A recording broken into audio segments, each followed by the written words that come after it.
picture this. You're standing in the corridor of a high-security prison. Okay, setting the scene. I like it. Yeah, and the air is just, it's thick, it's metallic, and it's echoing with the kind of screaming that, makes your stomach just drop. Right, that primal, terrifying sound. Exactly. Inside one of the cells, an inmate has completely lost his mind. I mean, it is a gruesome, horrifying scene. There is blood everywhere. Oh, wow. Yeah, the walls, the floor, the cot. It literally looks like a slaughterhouse. And the inmate is standing right in the dead center of it all, just wildly swinging a sharpened toothbrush. A homemade shank, basically. Right, and he's threatening to stab anyone who takes even a single step closer.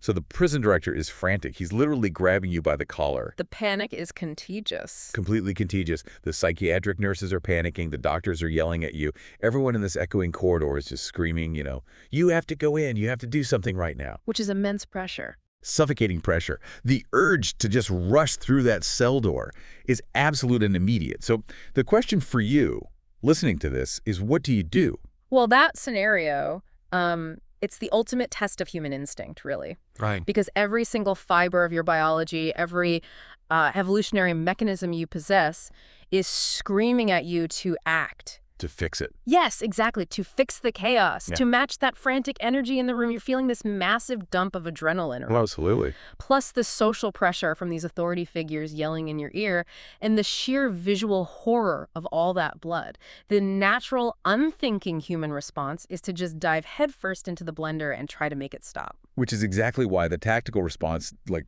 the elite special forces response to that exact scenario, is so jarring. It really is. Because you don't rush, you pause. You actually take a physical step back. Right, you purposefully create distance between yourself and the chaos. Because in that world, there's this fundamental mantra, right? Slow is smooth, and smooth is fast. It's a deeply counterintuitive philosophy. I mean, it really is. But it's rooted in pure survival logic.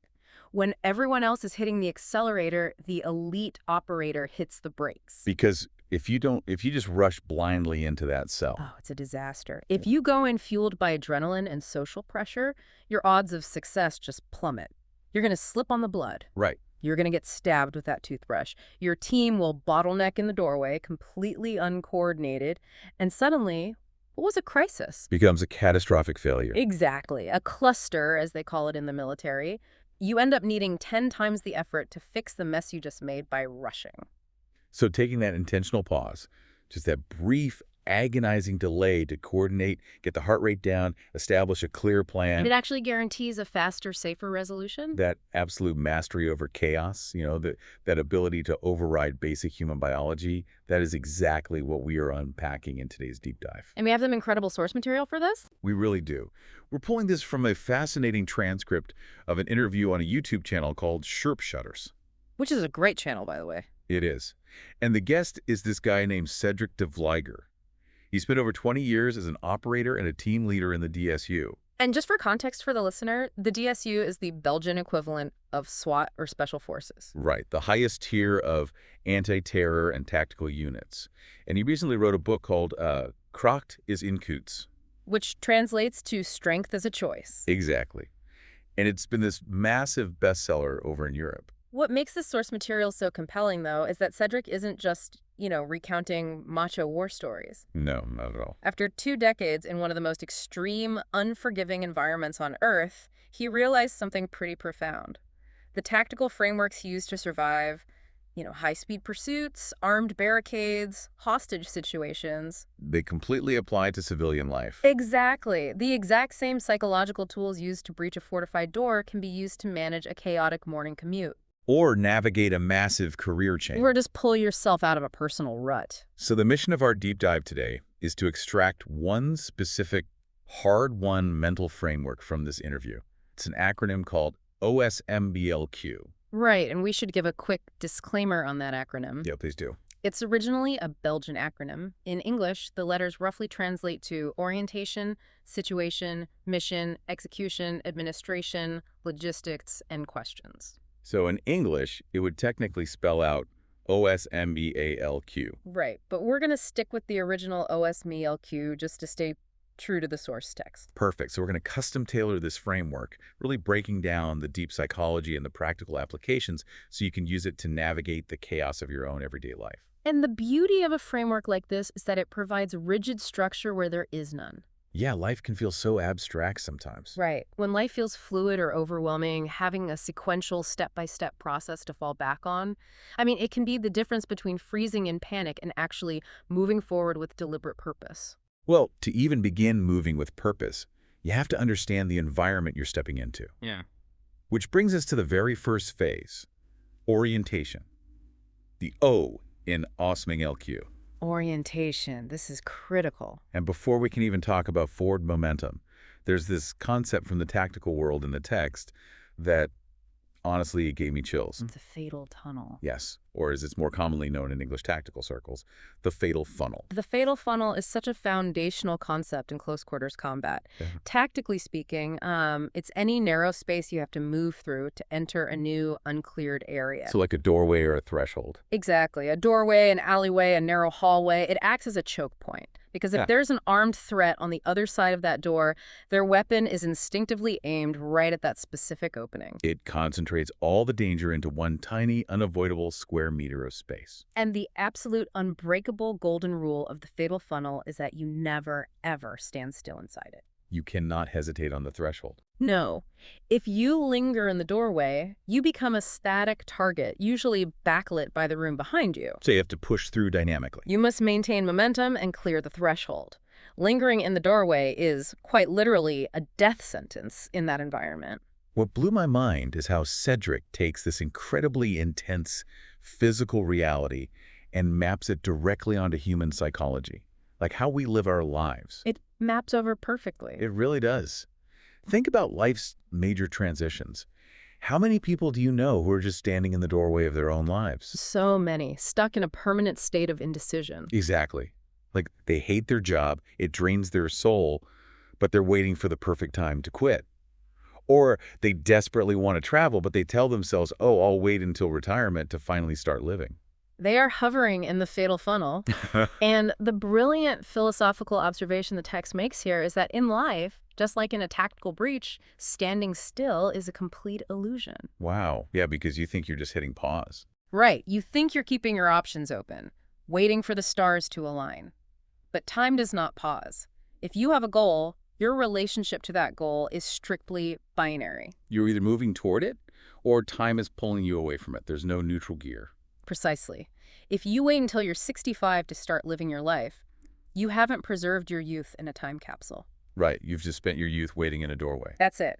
So the orientation phase is designed to be a shock to the system.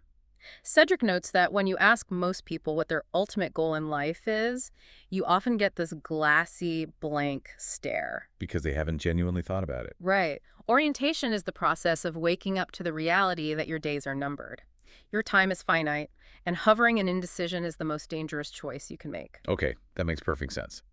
But there is a massive paradox here. Because while you must keep moving through the doorway, you can't just rush blindly. No, absolutely not. And this is where Cedric introduces what he calls the inhu principe. Right, the holding back principle. Yeah, because sometimes you push through that door with all this momentum, and the reality on the other side is completely wrong. You initiate a plan, you commit to the movement, and immediately you strike an obstacle you couldn't possibly have foreseen. The source text has this incredible story that illustrates this paradox perfectly. I want you to imagine an early morning DSU raid. Okay, high stakes. Very. The team breaches the front door of a suspect's house.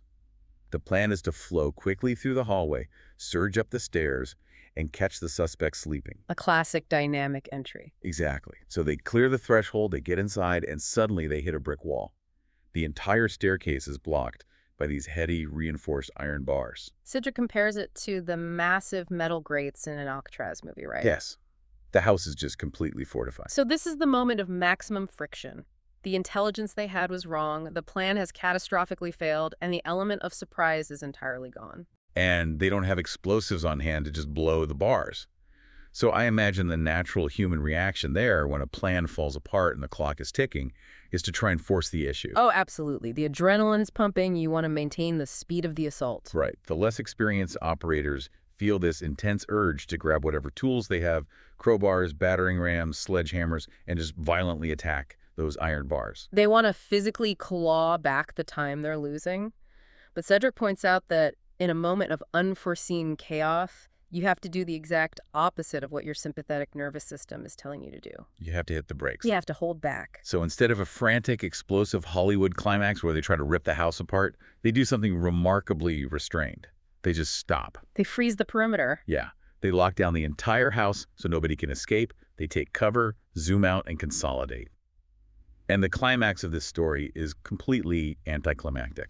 Which is the hallmark of a perfectly executed operation. The suspect upstairs hears the breach, realizes he's completely surrounded by an elite tactical team, and knows he's trapped. There's no dramatic shootout. After a short while, he just walks down the stairs to the iron bars and surrenders. Wow. Yeah, by doing nothing, by holding back and deploying tactical patience, they resolve a highly volatile situation without a single casualty. If we unpack the biology of that moment, I mean, it's a masterclass in emotional and physiological regulation. How so? Well, when things go wrong, the human brain releases a surge of cortisol and adrenaline, right? We feel this immense internal pressure to speed up to compensate for the error. Our brain literally perceives the delay as a physical threat. Exactly. And that physiological reaction is so relatable, even completely outside of a tactical setting. Oh, for sure. The host of the podcast, Mark, shares a story that hit very close to home for me. He talks about having a podcast recording run late. We've all been there. Right. So suddenly, his perfectly curated daily schedule is completely ruined. And what happens? He gets into his car to drive to his next meeting, and he is just flooded with this intense, manufactured sense of urgency. He's trying to claw back that lost time. Exactly. He starts driving erratically, making rushed, clumsy mistakes in traffic, pear-gating the person in front of him. Just vibrating with this agitated energy. Yes. And because of that, he walks into his next meeting completely off balance. His mind is fragmented, and the meeting is a total disaster. It's the domino effect of unregulated stress. You arrive at your destination in the red, as Cedric describes it. It happens every single morning to so many people. Oh, yeah. You oversleep by 10 minutes. So you skip breakfast, you speed on the highway, you grip the steering wheel until your knuckles are white. And you get furiously angry at the person driving the speed limit in front of you. Right. And by the time you sit at your desk, your cortisol levels are through the roof, your heart is pounding, your focus is shattered. And for what? What is the actual objective reality of being 10 minutes late? Right. Unless you're a surgeon scrubbing in for a critical heart transplant. The objective reality is usually incredibly harmless. You walk in, you apologize for the delay, you sit down, and the day continues. This is where Cedric introduces a brilliant psychological concept for the orientation phase. He calls them the what-if bugs, or the what-all-beestjes in Dutch. I love that term. It's so accurate. These are the little parasitic thoughts that infest our minds the second things deviate from the plan. Like, what if my boss is furious? Or what if this ruins the entire project? What if everyone thinks I'm utterly incompetent?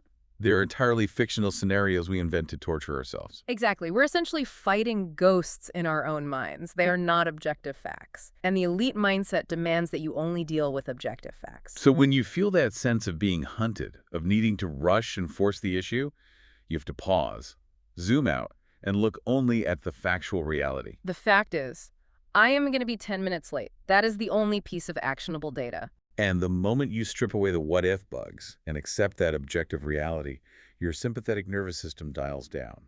Your heart rate drops. And you can navigate the rest of your day with clarity instead of letting a 10-minute delay ruin your next 12 hours. So, if orientation is waking up to the reality that we have to move and accepting that we can't panic when the plan changes, the immediate problem becomes knowing which direction to step. Right, you cannot map a route if you don't know your starting coordinates. Which brings us to the second letter of OSMEELQS's situation. And the core theme of this phase is radical honesty. This phase is often the most painful for people to execute because it requires completely dismantling the ego. You have to look at yourself with clinical detachment. The source gives us a look inside the DSU debriefing room, and the culture in there is fascinating. Yeah, Cedric explains that after every operation, whether it was a flawless success or a complete disaster, the entire team walks into that room, and all ranks, titles, and seniority are left at the door. It doesn't matter if you've been on the force for 20 years or 2 weeks. The only thing allowed in that room is the unvarnished truth on the table.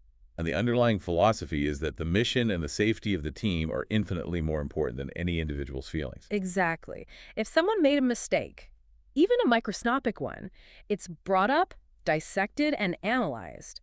And it isn't done to shame the operator. Right. It's done because thoroughly analyzing that mistake is how the entire team survives the next operation. It's pure optimization.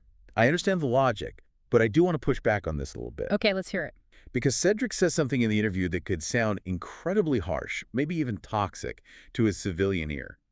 He talks about people in everyday life who are stuck, who are failing to meet their goals. And he notes how common it is for people to blame their circumstances. Right, they blame the economy or their upbringing or society. And Cedric says, point blank, I don't care about your backpack. Meaning, I don't care about your past trauma or your list of excuses. In a culture that highly values empathy and understanding past trauma, isn't that a wildly insensitive approach? It definitely sounds jarring at first glance. It really does. But if we dig into the psychology of what he's actually saying, it's a profound form of respect, not a lack of empathy. Okay, how so? Because empathy without accountability is just enabling. Cedric isn't denying that your trauma is real. He isn't saying that your difficult upbringing didn't happen or that systemic issues don't exist. He's saying that acknowledging your backpack cannot be the end of the conversation. Oh, I see. It can only be the beginning. Exactly. It's the difference between an explanation and an excuse. Right. The situation phase is about radical acceptance of reality. It's looking in the mirror and saying, okay, I have a heavy backpack, I had a rough childhood, I didn't get the best education, I struggle with severe anxiety. Those are the objective facts of your starting coordinates. Yes. But if you use those facts as a permanent excuse to sit down, stop moving, and expect the world to cater to you, you are trapping yourself in a vicious cycle. You're letting the backpack dictate the rest of your life. So Cedric is essentially demanding agency. He's saying, I acknowledge your backpack, it is heavy, now pick it up and let's figure out how we are going to walk forward. Wow, that reframe changes everything. It's about separating the event from your identity. And to do that, you have to focus on the things you could actually control. Exactly. And the text compares this DSU debriefing process to Rafael Nadal, the tennis legend. Which is a perfect example of prioritizing process over outcome. Yes. The podcast host brings up this philosophy. Nadal famously said that he does not focus on winning or losing a match. Because ultimately, you do not have complete control over the outcome. Exactly. You can play a technically perfect game of tennis, hit the lines all day, and the other guy might just have the supernatural game of his life. You cannot control the win. You can only control your footwork, your swing, and your mental state, the process. This is a critical mental shift in high-stakes environments. I mean, in the tactical world, you can plan a perfect raid, execute it flawlessly, and the suspect still might do something completely unpredictable or irrational. And if you judge your success purely by the outcome, you will draw the wrong conclusions. Right. You might punish yourself for a brilliant tactical decision that just happened to have a bad result. Or worse, you might reward yourself for a terrible, reckless decision that just happened to get lucky. This brings up one of the most intense cinematic stories in the entire interview. It perfectly illustrates what happens when the pressure of the process collides with human biology, especially for someone who's just starting out. The story of the map reader. Yes, this is such a brilliant case study in the physiological effects of extreme stress on our cognitive capacity. Let's set the scene for the listener. Okay, so this is before every car had a glowing GPS screen on the dashboard. The DSU is running an operation called a RAM raid, highly mobile, highly dynamic arrests out on the open road. Dangerous stuff. Extremely.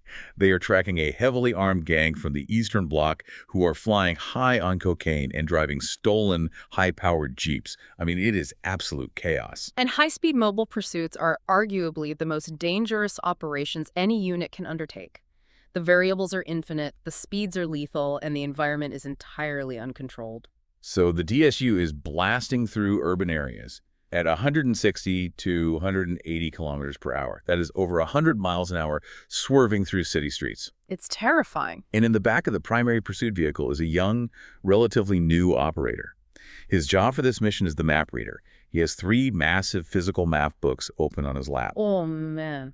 He's listening to chaotic radio chatter from multiple observation teams, trying to pinpoint the suspect's erratic location, trying to track their own location, and simultaneously calculating the intercept route. All of this while being violently thrown around in the back of a car doing 180 kilometers an hour. The cognitive load required to process that much simultaneous data is just staggering. It is. So Cedric describes how this young operator starts experiencing severe tunnel vision.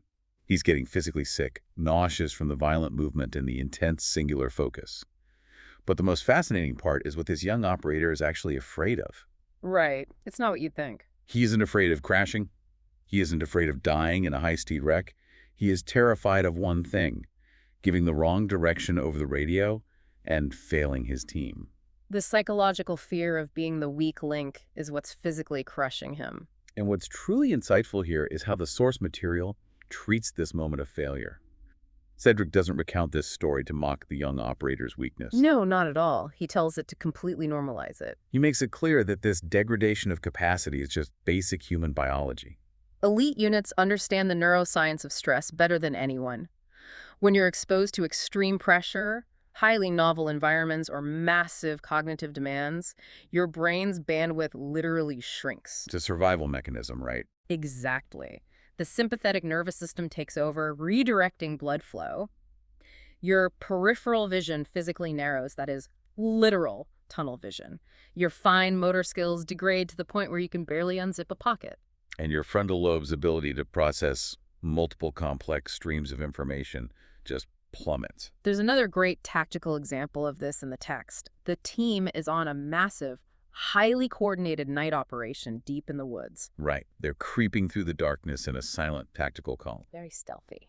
And suddenly, the entire column grinds to a halt. The whole operation pauses. Why? Because the point man, a relatively new guy, realizes his night vision goggles just died. The battery ran out. A single AA battery brings an elite counter-terror operation to a standstill. Exactly. And when the veterans ask him for his spare batteries, he freezes. He realizes he forgot them.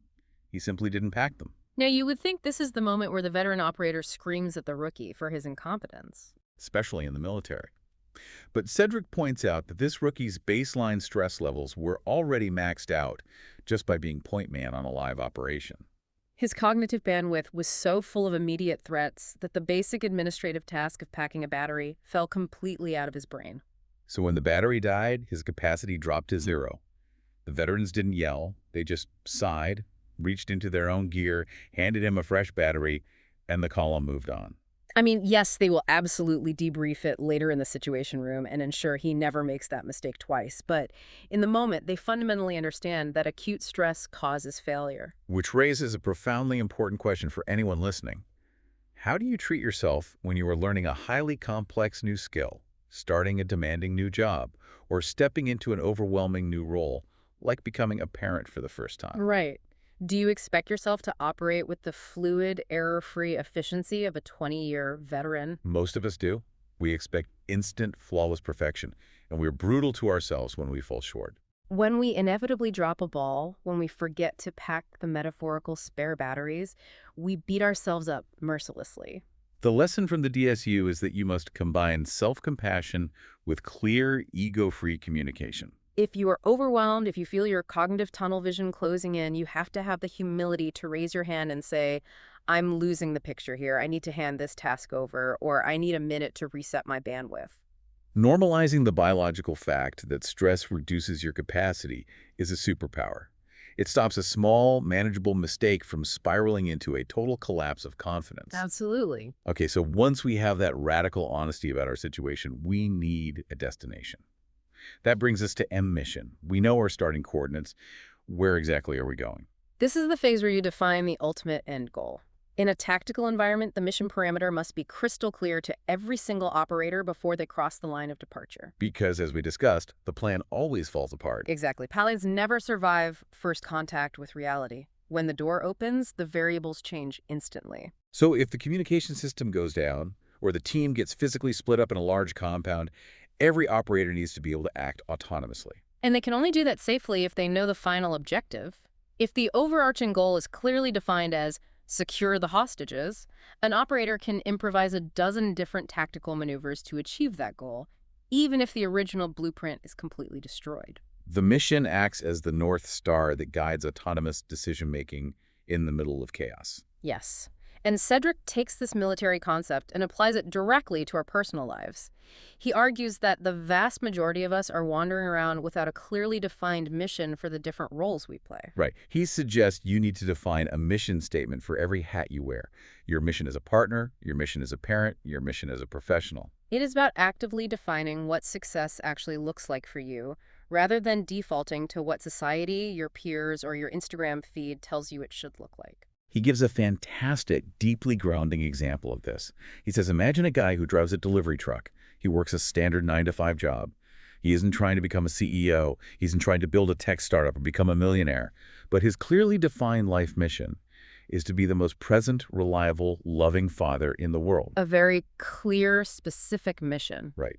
He wants to be there to pick his kids up from school every day, read them bedtime stories every night, and be entirely mentally focused on them every weekend. By the metrics of modern hustle culture, that man might be viewed as lacking ambition.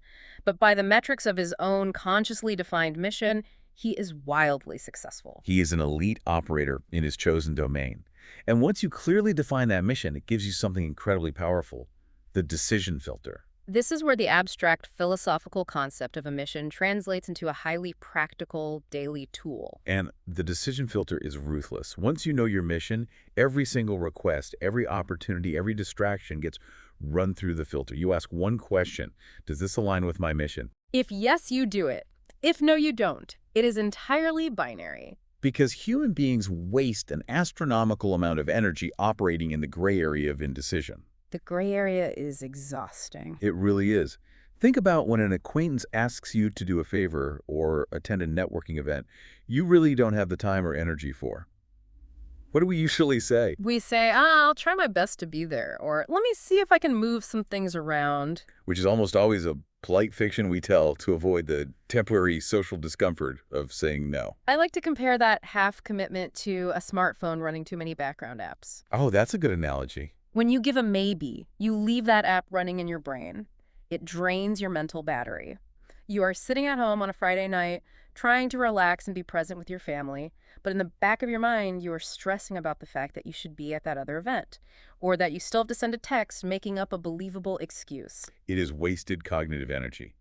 The DSU mindset says it must be binary. Yes or no. Shut the background app down. But we should acknowledge the difficulty here. Defining a mission and using a binary filter sounds pristine in theory, but reality is messy. Right. Let me play devil's advocate for a second. If I work in a corporate office and my vice president asks me to take on an extra project over the weekend, I can't just look at my decision filter and say, no, Barbara, that does not align with my mission of resting. Yeah, you would be fired. Exactly. Yeah. So how does Cedric suggest civilians navigate the very real gray areas of office politics and mandatory obligations? It's a vital distinction. The decision filter isn't a license for insubordination or avoiding responsibilities. In a corporate setting, if your overarching mission is to provide financial stability for your family, then keeping your job is part of the mission. Okay, that makes sense. When the VP asks you to do the extra work, the filter helps you negotiate the reality. You don't just say a flat no, you use the mission to clarify capacity. You say, I can take on this weekend project, but it means the quarterly report will be delayed until Wednesday because my bandwidth is full. The filter stops you from blindly saying yes to everything and burning out. Yeah. It forces you to allocate your resources strategically rather than impulsively. It removes the ego from the decision. Speaking of ego, there is a brilliant tactical story in the source that illustrates the discipline required to stick to the mission and ignore shiny distractions. The cherry on top story. Oh, this perfectly highlights how easily we can be seduced away from our primary objective. So the DSU is supporting a team of detectives on a major investigation. The detectives have built a rock-solid case against the suspect, and they want the DSU to execute a high-risk, mobile takedown. They want the tactical team to ram the suspect's car and grab him while he's driving on the open road. Which, as we established with the map reader story, is incredibly dangerous, highly volatile, and resource-intensive. Extremely risky. Exactly. So Cedric sits down with the lead investigators and asks, what is the actual mission here? What evidence do you still need for court? And the detectives admit the case is basically closed. They have all the evidence. So why do they want the takedown? They just want the mobile takedown because it would be a highly dramatic cool way to end the investigation. It would be, in their words, the cherry on top.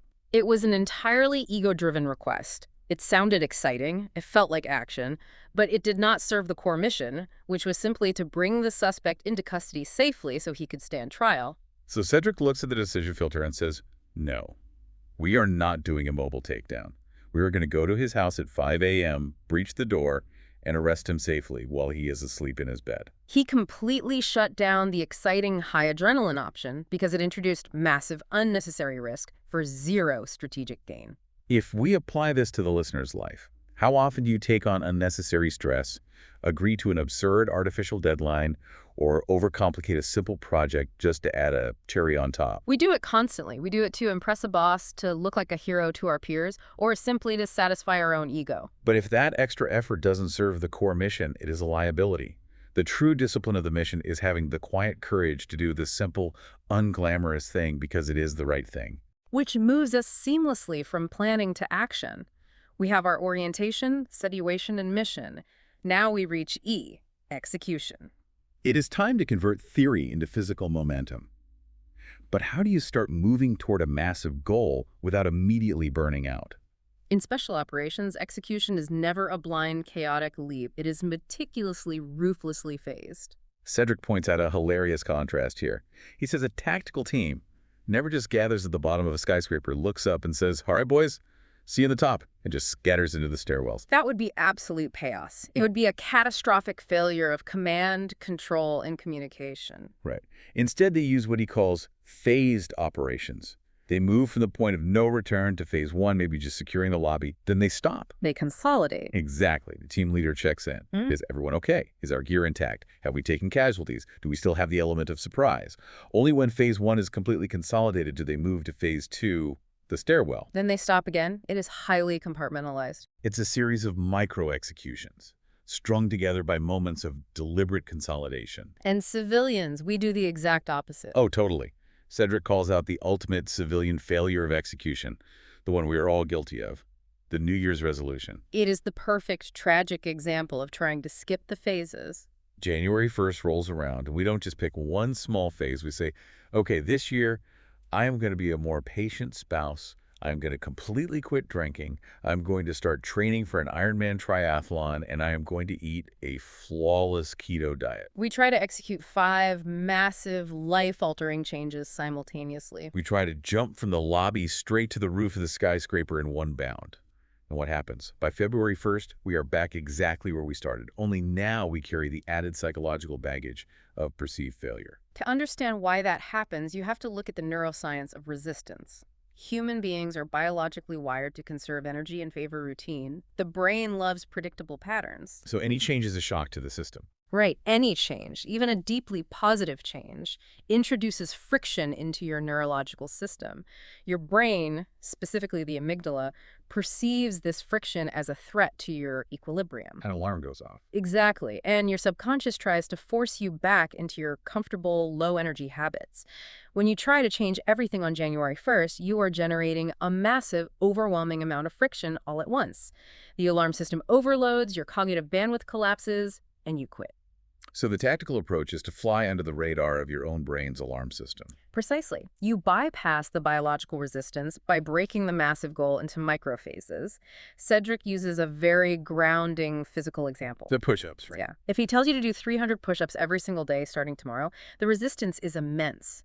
Your brain will find every excuse to quit by day 3. But if the goal is to do 10 push-ups a day for week 1 and then add 5 push-ups in week 2... It feels almost insultingly easy. That is exactly the point. It feels so easy that the brain doesn't trigger the resistance alarm. You are building the neurological habit of consistency before you ever attempt to build the physical intensity. If your mission is to run a marathon, your phase 1 shouldn't be downloading a brutal 16-week marathon training block. No, your phase 1 should be, I am going to jog 2 miles twice a week for 1 month. Once that is consolidated, once it feels entirely normal and requires no willpower, then you check in, assess, and move to phase 2. Execution is a marathon of microphases, not a frantic sprint. Right. Now, moving right along, momentum requires fuel and maintenance. That brings us to A and L, administration and logistics. And I will admit, when I first read those words, my eyes started to glaze over. It sounds like corporate bureaucracy. It is arguably the least glamorous part of the entire framework, but as the text makes very clear, it is the invisible foundation upon which everything else rests. Cedric readily admits that admin is the most boring part of the job. But he points out a chilling reality. You can have the most elite operators in the world, the most advanced weaponry, the most flawless execution tactics. But if the administration is wrong, if someone types a 4 instead of 5 on the warrant and you raid the wrong address, the mission is an absolute catastrophic failure. And he notes that this actually happens in law enforcement. Information gets lost in the paper mill, assumptions are made instead of double-checking facts, and suddenly an elite team is blowing the door off the house of an innocent, terrified family. The administrative phase is about the rigorous, highly unsexy discipline of checking your data and verifying your assumptions. But how does admin apply to our personal lives? I mean, I'm not filing search warrants before I go to the grocery store. This is where Cedric introduces one of the most profound countercultural concepts in the entire text. He calls it the discipline of silence. Yes, this part really struck me. It feels incredibly relevant. Personal administration isn't about filling out tax forms. It is about processing the massive amount of data in your own life. And to process data, a computer needs downtime. To do that as a human, you have to be able to sit in silence. The text points out a modern epidemic. Human beings have entirely lost the ability to stand still for 2 minutes without seeking a digital dopamine hit. It is so painfully true. Think about your own behavior. You are waiting in line at the coffee shop, or you are standing on a train platform. What is the very first thing every single person does the second they stop moving? They pull out their smartphone instantly. We cannot tolerate 2 minutes of our own uninterrupted thoughts. We need the feed, the emails, the notifications, the endless scroll. We're constantly connected, consuming data right up until the moment we fall asleep. It's like we are terrified of what we might hear if we actually sit in silence. And that constant, relentless consumption prevents actual cognitive recovery and reflection. If your brain is constantly taking in new data, it never has the processing power to sort, file, and make sense of the data it already has. That is what personal administration is. Right. Cedric advocates for active deconnection. He talks about the necessity of journaling. And he makes a funny point here. To cut the tension, he's not talking about a Hello Kitty diary with a lock on it. Right. It isn't about writing down your deepest secrets or writing poetry. It is a tactical after-action review with yourself. It is taking dedicated time every single day to pause, sit in silence, and ask, what were my intentions today? Where did I feel friction? What emotions surfaced that I immediately suppressed? What went wrong? And how can I adjust my tactics tomorrow? You are essentially debriefing your own life. But you can only hear the answers to those questions if you possess the discipline to create silence. That is incredibly powerful. Once your mind is clear, you have to focus on the machine carrying it. That is logistics. In the tactical world, logistics means making sure your weapons are cleaned, your ammunition is loaded, your radios have fresh batteries, and your vehicles have gas. If your gear fails, you fail. When we transition that concept to civilian life, the text makes a blunt, undeniable point. Your primary logistical vehicle, the single most important piece of gear you will ever own, is your physical body. This leads to my favorite story in the entire interview. It is highly relatable and honestly pretty funny, even though it happened in a life-or-death environment. It's the leg day anecdote. A perfect illustration of the dangerous difference between ego-driven goals and functional readiness. So Cedric admits that in the earlier days of his career, there was a very macho, competitive culture around fitness in the unit. A lot of the guys, including him, were training purely for aesthetics. They were doing massive bodybuilding workouts because they wanted to look huge and intimidating. Typical ego lifting. Right. So the day before a major operation, Cedric hits the gym and does a massive, heavy, cosmetic leg day workout. He does squats and leg presses until he can barely walk. He absolutely destroys his legs. Which is fantastic if your goal is building muscle mass for a magazine cover, but it is terrible for immediate operational readiness. Exactly. Fast forward to the next day. They are doing a mobile takedown. Cedric is in the passenger seat of the primary pursuit vehicle. The car violently cuts off the suspect, slamming on the brakes.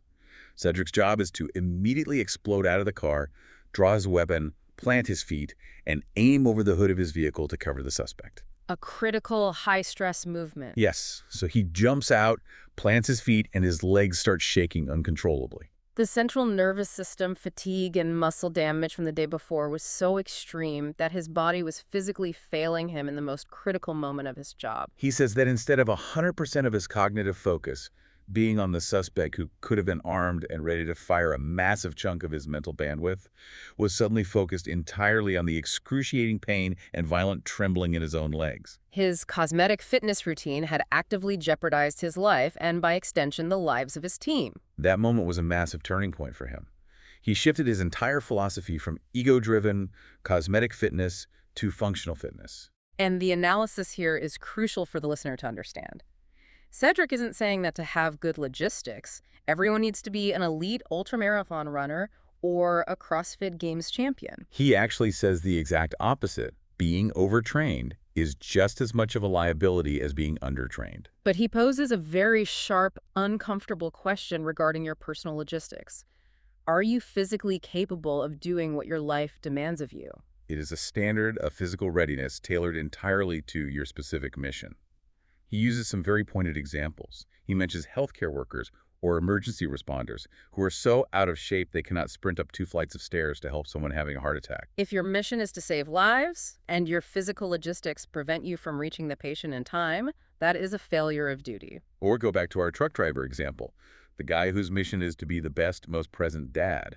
Cedric asks, are you the father who comes home, collapses on the couch, and has absolutely zero physical energy left to throw a ball or play with your kids? Because if your body is failing your stated mission, you need to fix your logistics. The text also touches on a very nuanced, often overlooked point regarding logistics and physical recovery, specifically regarding sleep. Yes. The host of the podcast, Mark, brings this up. He notes that in the military, and especially in special forces, there's this deeply ingrained, almost toxic culture of sleep deprivation. It is treated like a badge of honor to see how long you can operate on 2 hours of sleep a night and an energy drink. Mark asks Cedric if this is actually a beneficial trait to cultivate. And Cedric's response is incredibly honest and refreshing. He admits that when they were young operators, they thought they were indestructible. They would run high-stress operations until 2 a.m., eat a greasy meal at an all-night gas station, hit the gym at dawn, and then try to function the next day. But he openly acknowledges that this was a flaw in the system, not a feature to be emulated. Right. He says they endure sleep deprivation because of budget constraints and manpower shortages. There simply aren't enough elite operators to let everyone sleep a healthy 8 hours. But he makes it explicitly clear that a chronic lack of sleep severely limits optimal cognitive and physical performance. The lesson for us isn't to try and hack our sleep and act tough by surviving on espresso. The lesson is that true peak performance requires prioritizing rest and recovery as a non-negotiable logistical supply line. The science backs him up completely. You cannot outtrain, outplan, or outthink chronic exhaustion. Without sleep, your frontal lobe shuts down and your emotional regulation evaporates. Which brings us to the final letter of the OSMEELQ framework. Q, questions. You've oriented yourself, you've assessed the situation, defined the mission, executed in phases, and handled your admin and logistics. But the process isn't a straight line that just ends, it's a continuous loop. And Q is the mechanism that makes sure the loop keeps spinning. The questions phase is the vital safeguard that prevents an individual or an entire organization from becoming rigid, complacent, and ultimately obsolete. Cedric talks about the inherent danger of SOP's standard operating procedures. Let's say a tactical team has a specific, highly choreographed tactic for pinning a suspect's car against a wall. They've done it this exact way for years. It is tradition, it is how the veterans were taught. But eventually, they notice suspects are starting to slip out of the trap. The environment has changed, the cars are faster, and the trap isn't working as well as it used to. This is where ego often destroys progress. A rigid, insecure culture will say, we have always done it this way, the suspects are just getting lucky, keep doing it the traditional way. They defend the procedure rather than analyzing the result. But an elite culture actively, ruthlessly questions its own success. They take that SOP back to the lab, they pull it apart piece by piece, they ask, is this still the best way? How can we tweak this? How can we make it faster, safer, more efficient? They have absolutely zero ego attached to the old method. Growth requires the continuous, uncomfortable process of setting your ego aside and asking if what you are doing actually still works. And the text takes this tactical concept of questioning procedures and turns it inward into what we can call the identity filter. This gets incredibly deep. Cedric argues that so much of our behavior, so much of what we casually consider our fixed personality, is really just programming. It is a combination of our upbringing, our environment, our coping mechanisms, and past traumas.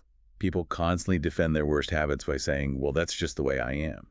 They treat their personality as a fixed, immovable object like a mountain. I'm just a hothead. I'm just naturally disorganized. I'm just a bad communicator. Exactly. But the text argues that almost everything you consider you can be reprogrammed.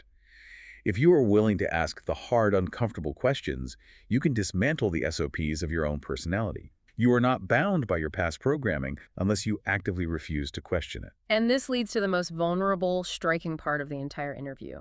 The host asks Cedric a very direct, highly personal question. Looking back at his 20-year career in one of the most elite units in the world, what is the question he failed to ask himself? His answer reveals the hidden, insidious danger of competence. Cedric admits that toward the end of his time in the special units, after he transitioned out of the direct assault team into a different coordination role, he lost himself. He was highly competent, he was doing the job perfectly, but the environment was different. The tight-knit life-or-death trust wasn't there. And he describes slowly becoming someone he deeply disliked. He became apathetic. He was quick-tempered at home with his family. He was trapped in a vicious cycle of complaining, negativity, and cynicism. He was executing his daily routine perfectly, but he was executing the wrong mission. Yes. He says the core question still align with who I want to be. It is terrifyingly easy to lose your true identity to a routine, even a highly elite, respected routine. You wake up, you put on the uniform, you do the job, you complain with your colleagues, you go to sleep, and you repeat.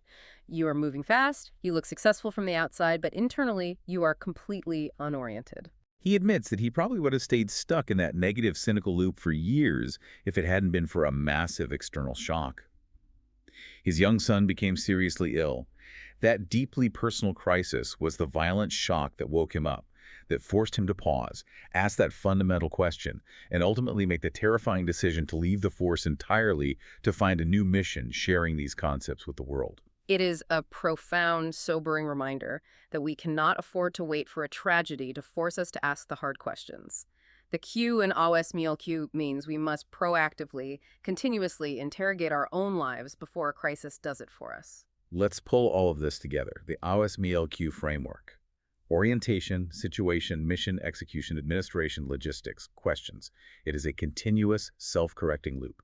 It is designed to jolt you out of a state of paralysis in the doorway, ground you in radical honesty about your starting point, aim you at a clearly defined mission, give you the tactical micro-steps to execute without burning out, maintain your mental and physical machinery, and constantly question your direction. The overarching theme of everything we have discussed today is the conscious application of force.